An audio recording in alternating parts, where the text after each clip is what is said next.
Hello friends, அடுப்பங்கரை நம்ம வீட்டு சமையலில் இன்றைக்கி ஒரு அருமையான கருவேப்பிலை துவையல் எப்படி செய்கிறதுன்னு பார்க்க போகிறோம்.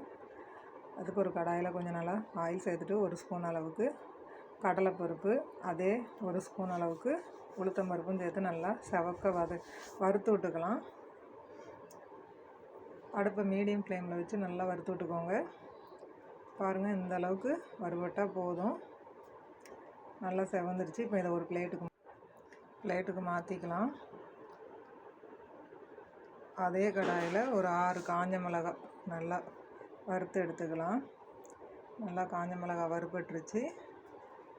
இப்போ இதையும் பிளேட்டுக்கு மாற்றிக்கலாம். இப்போ நல்லா ஒரு கைப்பிடி அளவுக்கு கருவேப்பிலை கொஞ்சம் துளிராக இருக்கணும். துளிராக இருக்கிற கருவேப்பிலையாக பார்த்து நல்லா வறுத்து எடுத்துக்கலாம். ஏன்னா துளிராக இருந்ததுன்னா நம்ம அரைக்கும் போது நாராக இருக்காது. அதனால் கொஞ்சம் துளிராக இருந்தால் நல்லா அரைப்படும், நல்லா டேஸ்ட்டாகவும் இருக்கும்.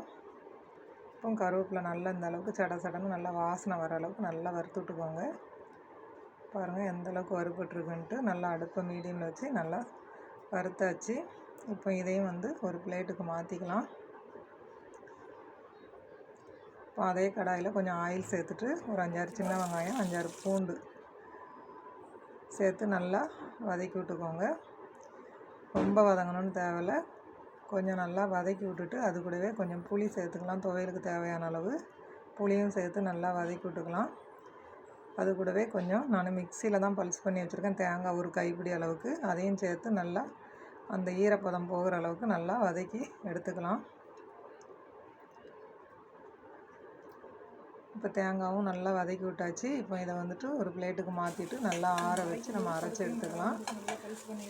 ஒவ்வொன்றா அரைச்சி எடுத்துக்கிடணும். முதல்ல பருப்பு நல்லா பல்ஸ் பண்ணி எடுத்துகிட்டு அதுக்கப்புறம் கருவேப்பிலை சேர்த்து நல்லா பல்ஸ் பண்ணிவிட்டு அதுக்கப்புறம் இந்த தேங்காய் வெங்காயத்தெல்லாம் போட்டு உப்பு போட்டு நம்ம நல்லா அரைச்சி எடுத்துக்கணும். லைட்டாக தண்ணி தெளித்து, அப்போ தான் துவையல் நல்லாயிருக்கும்.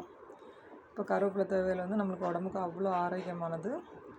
இப்போ ஒரு மிக்ஸி ஜாரில் இப்போ இதெல்லாம் ஆறிடுச்சு. ஒரு மிக்ஸி ஜாரில் மாற்றி தேவையான அளவு உப்பு சேர்த்து நல்லா பல்ஸ் பண்ணியாச்சு. இப்போ இது கூடவே சேர்த்து இப்போ கருவேப்பிலையும் நல்லா பல்ஸ் பண்ணி எடுத்துக்க போகிறோம்.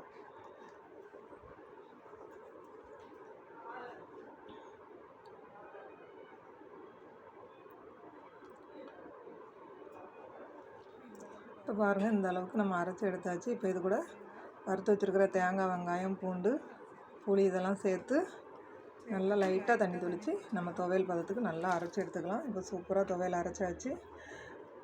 நீங்கள் இது மாதிரி எப்படி துவையல் அரைப்பீங்கன்னு கமெண்ட் பண்ணுங்கள்.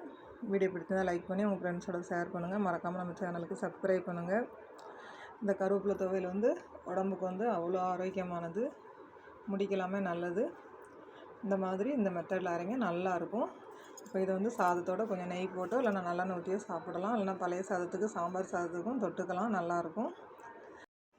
நன்றி, வணக்கம்.